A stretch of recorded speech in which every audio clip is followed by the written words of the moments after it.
Howdy y'all, Joe Hills here, recording as I always do in Nashville, Tennessee, and you know what? We made some nice progress in our domed great entry, but there's always more to do on the Hermitcraft server, and especially on building a model as elaborate as this one. Now, for example, I had said in another episode, this room was pretty much done, but you know what? This room has actually been pretty well improved with the addition of these granite blocks here. And I'm thinking maybe, I say granite, dang it, andesite, polished andesite. Maybe I need polished andesite around these, you know? Maybe that would be an improvement for everyone. Maybe this is better. Is it? Yeah. Yeah, I think it is. You know? And now that I've got that established, well, look, we have fallen down the rabbit hole. Well, we can't have andesite around that door without having andesite around this door. Andesite, andesite everywhere. Andesite, andesite in your hair. Oh no, we have andesite on one side of this sconce, but not on the other. We can't have andesite ensconcing partially, but not entirely. Oh, okay, that's much better. Oh, wait, but what about this sconce? Well, we gotta do that one too. Can't have, you know, incomplete sconce-related incidents going on over here. You know, actually, as I'm looking at this, I kind of want to bring all of this up a little.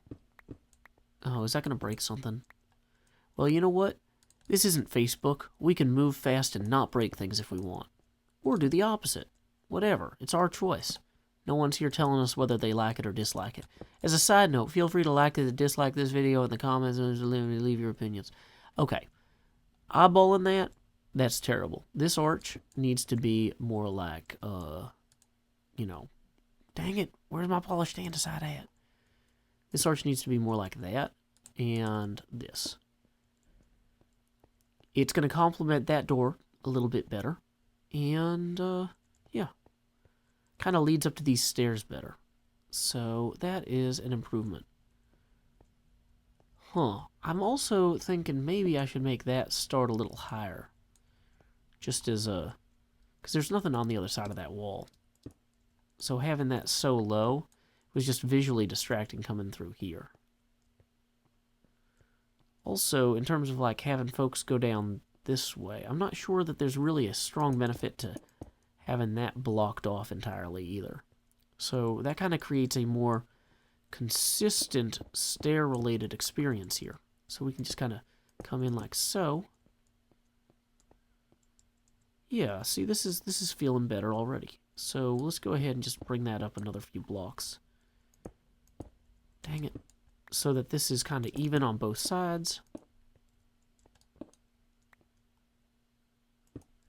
Great. So then that kind of cutting down there feels more okay. Wow. We have greatly improved this doorway experience by just moving a few blocks around, by taking 30 seconds to think about how should they look, and by achieving them. Now, it's kind of weird that the main entrance actually has a smaller archway than these other things, but it has to kind of by necessity of having the doors there, which is kind of one of those things that, we'll just deal with it. But now we get to this thing, and it's like, well, this sconce is partially weird because it's got other stuff. You know what?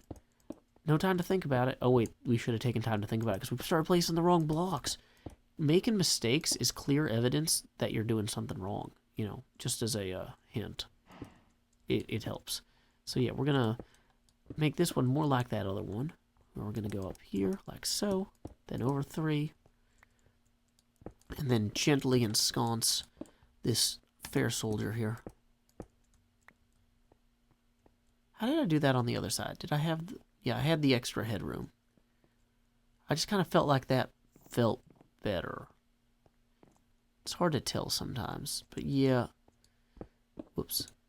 Removing 5 blocks when you need to remove 1 is a good sign that you know what you're doing in Hermitcraft, or Minecraft in general.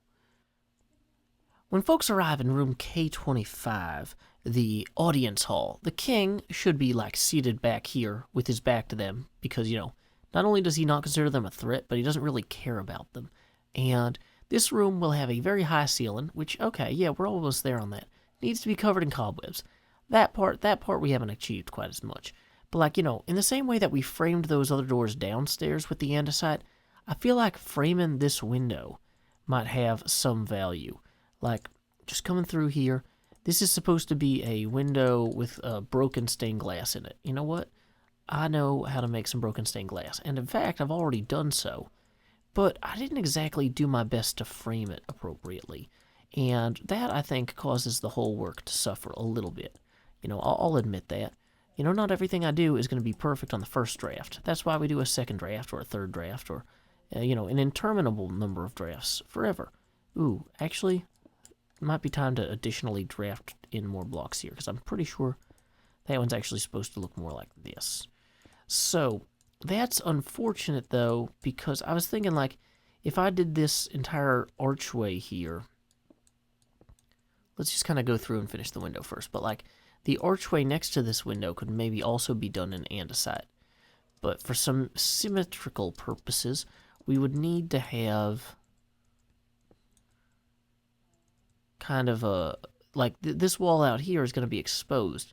So that means that this window needs to have kind of some symmetry to it as well.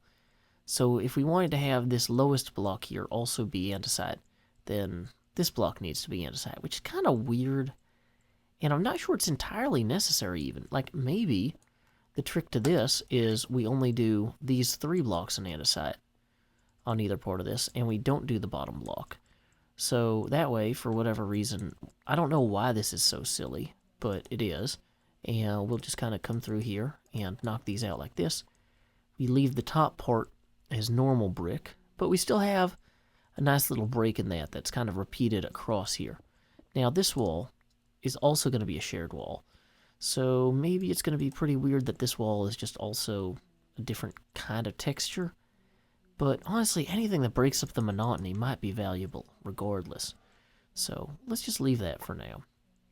I am kind of tempted to actually put in the andesite, like 3 here as well. 1, 2, 3. Like, I don't know, that makes it feel a bit more pronounced. And then here as well. I don't know, I kind of like it.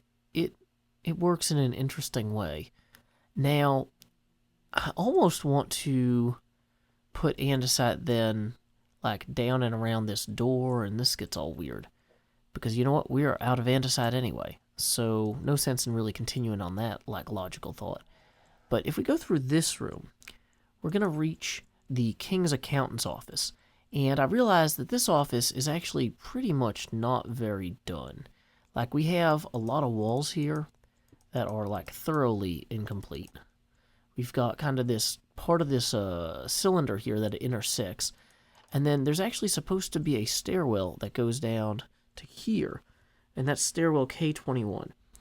And if we were to just step off here, which we won't because ender pearls are safer, this is part of this kind of general entrance hallway here from the grand entry. So we come in the grand entry, and then there should be a stairwell here that spirals up and around. And I think it's also supposed to go down, which is why I have a ladder here representing that element. Let's look at this. In K21, yeah, it goes down 50 feet and up 40 feet. So this is arguably the most broken part of the entire castle. We've got a staircase that's supposed to go here and a staircase that's supposed to go there that are separate from each other, both spiral staircases. That in Dungeons and Dragons, it's really easy to make really tight spiral staircases. But in Minecraft, it's not easy. They look kind of bad, and they're kind of jagged to walk up and walk down. And so we've got to figure out a way to fit them all closely interwoven into a space here that's not very big. So I kind of think the way this is supposed to work is that if you wanted to go down, you would walk straight through here. So we kind of have room to start on that to some degree. Is that going to cause a problem if I do that? Okay. And then we would have like some stone here. And some stone here. Now we can't go into this because this wall is actually part of this other wall that we cannot. So actually we've got 3 spiral staircases ludicrously close to each other. Which is, from a design standpoint, a no-no, as they would say. in architecture school.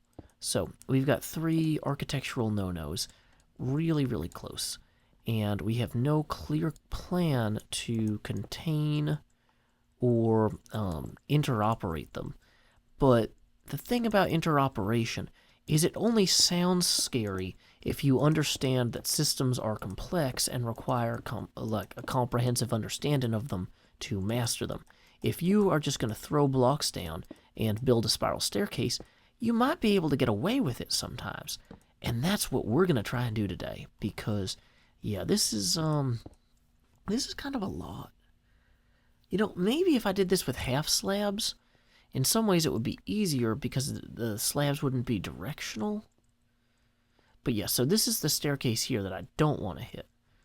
So I'm going to just put in some stone walls to represent where we can't have those intersect. Okay?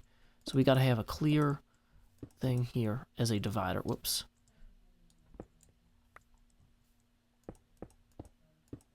Clear divider going in.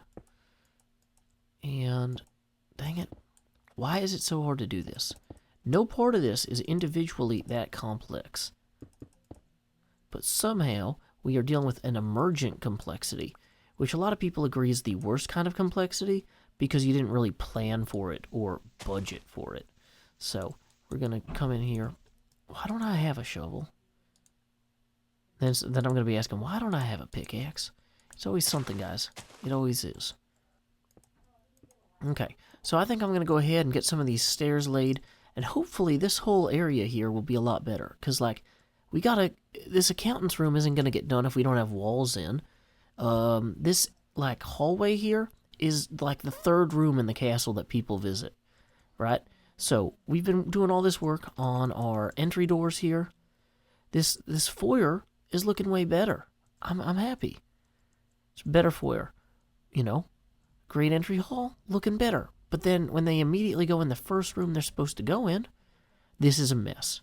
But we're going to fix it right now. Time skip. I gotta say, this took a lot longer than I thought. I spent several hours on it, but I was able to get these stairs going all the way up, spiraling, you know. And you know what? If I went back down here, next to it, the other staircase right here, finished that one too. At least I was able to take them all as high as the mansion level, which is where they go. I haven't done them all the way down. Here's a connection between 2 of them lower, because they don't go all the way down the way they're supposed to. I've got like a placeholder ladder here and some ugly grass here. But you know what? It's kind of one of those things where if I spend the whole episode just making stairwells, I'm not going to have any time to work on any of the rooms. And we can't have rooms that look like this. Look at this. Worst room. You know what? Actually, I was going to say I'm running low on stone. But let's make this the best room by capturing the stone so we can use it to walls later. 2 walls. That's how we wall, is by verbing things. Anyway, verbiage aside, I figure while I'm here I'm going to hit these.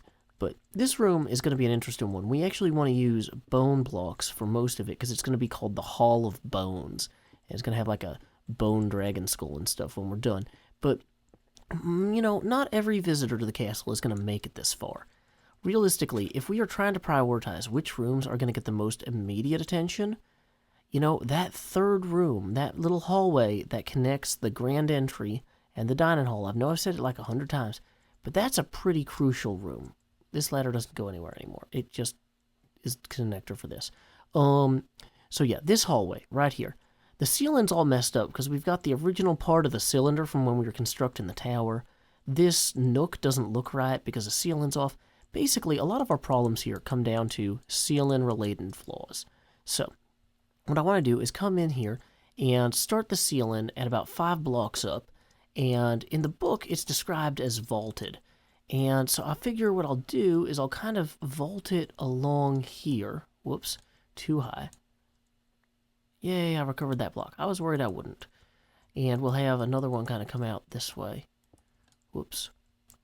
Kind of having this meet, I think, would be good. It's always good when you're doing anything vaulted to have kind of some joinery in there. So we'll have this kind of come from this side. So we've got the beginnings of a ceiling here that'll look pretty alright. Now we're going to want to have a single kind of straight line for that on this side, along the dining room wall. Dang it. Come on, blocks. You have one job, and that is to be placed. Hey, let's do a quick tip. One thing you can do when you have to place a bunch of blocks is build scaffolding. Yeah, scaffolding, you're the best. So, vaulted ceiling. Just gonna, I've already mined out that up to that level. I'm gonna toss some torches in here so we don't have mob noises at inopportune times in the story. But yeah, you can just take these, bring these across here. Okay, and so then this one will come up like this. And I hadn't figured out exactly how I want to do these joins, because these could go a lot of ways. I think the best thing to do would be to go against the grain entirely, but I'm going to need a placeholder block to place these against, watch. Like this. And then I'll hop up like that, and like that. And there we go. So this room now has the suit of armor in it that's supposed to have. It has the stairwell it leads to off this way, which I'm kind of tempted to replace this central pillar of stone with pillar blocks, but you know what, that's not important at the moment. With pillar blocks, I mean like, you know, andesite, polished andesite. I did want to quickly come around the dining room door here as well and just kind of touch that up a little bit, because, you know, now we're thinking with door covers. Oh, speaking of dorky things, this looks dorky without a proper ensconcement. So we're going to ensconce this hero properly here. Boom. Ensconced. You know, I might even backlight him. No, wait. Might not, because I think if I try to backlight him, that'll cause, well, let's see. Is this, okay. Hey, that works. Cool, we got a backlit little dude here now. So this room is, on the whole, way better than it was. Nowhere near as fancy as our domed ceiling with our sculptures of gargoyles here. Nowhere near as fancy as this, but once again, this is just a joiner room designed to let people know, hey, the castle's bigger than you think it is. Oh, but also you're being summoned this way. You know, this is the chandelier and organ room. This is where the party really gets going. So we're gonna have to come back here in another episode to wrap up this particular space. But I'm just so glad to be able to show you that these stairs are finally done. From a playtesting standpoint, not having these stairs operating has been a continuous pain. Oh, yeah, and look, see, I got more of this accountant's room finished in the process of that. In fact, this accountant's room probably also needs a ceiling. I just really like the ugly bone blocks for like a plain ceiling. Now this one would not be vaulted, and it might have even some wood mixed in with it. I'm not sure. Although we don't really have prominent woodwork on this level of the castle.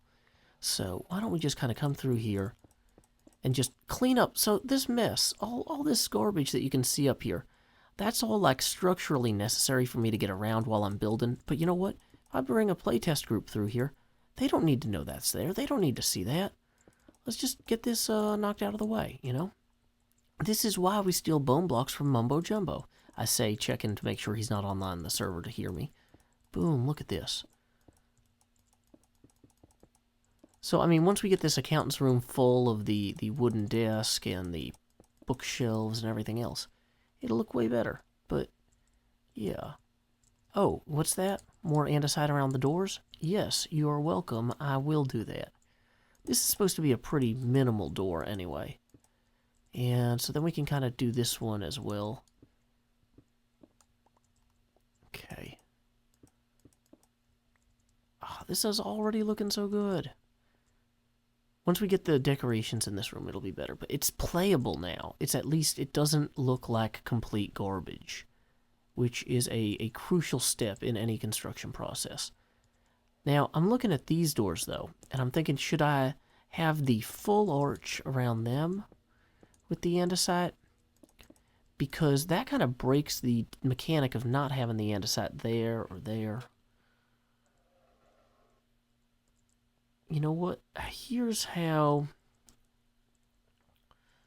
I guess the easiest way to deal with this is just to say, you know what, whatever. We'll put a single block of andesite here and here.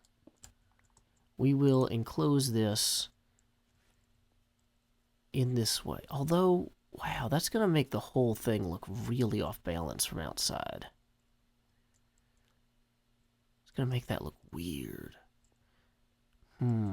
Well, you know what? We'll see how weird it looks, and we'll deal with the repercussions as we go. So, we'll just toss this one here now. Okay. It's funny how, even though this room is still so generally monotonous, a little bit of accent can make a big difference on how it feels. I'm kind of tempted. Let's just throw these here, too. You know what? I just want to make all the progress I can. Just get the castle done. All the castle all the time. Because it's funny, like, every little thing that you take care of is one less thing you gotta worry about later. And I guess also every single block of stone that I pull out of this is a block of stone I don't need to grab out of the ground. So, you know, who wants to bend over? I'm getting old. Don't want my back to hurt. Not that old, but still, I'm a dad now. Don't want my back to hurt. Oh, yeah. I always forget how bad this part of the castle is, too. There's just so many gaps. Like, on the whole, this place is awesome, but little bitty pieces need a little bitty work. So, like, for example, this part of this pillar probably also should arguably be andesite. Like, yeah. Oh, I see what I did. I kind of transitioned as I went down lower. And then it ends. So, well, it looks like I've got plenty to do off camera, so I might as well keep doing it. Thank you so much, viewers, for joining me this episode, as brick by brick and stair by stair we have constructed a better model of Tracy and Laura Hickman's Ravenloft Castle. Now, I want to thank this episode Karis Sophia, one of my Patreon sponsors, for making it mid-roll ad-free for all of you guys. So I'm going to now attempt to read a poem that I wrote for, well, not for you. I'm going to read for you a poem which I wrote. It's called Opposition Number 2. Law naturally stifles chaos, and chaos naturally challenges law. Bricks may be laid or thrown, and there is neither stagnation nor ruin when law strives to conquer chaos, or chaos strives to abolish law. Each attempts to destroy the brick, and failure is unavoidable. Until next time, y'all, this is Joe Hills from Nashville, Tennessee. Keep adventuring.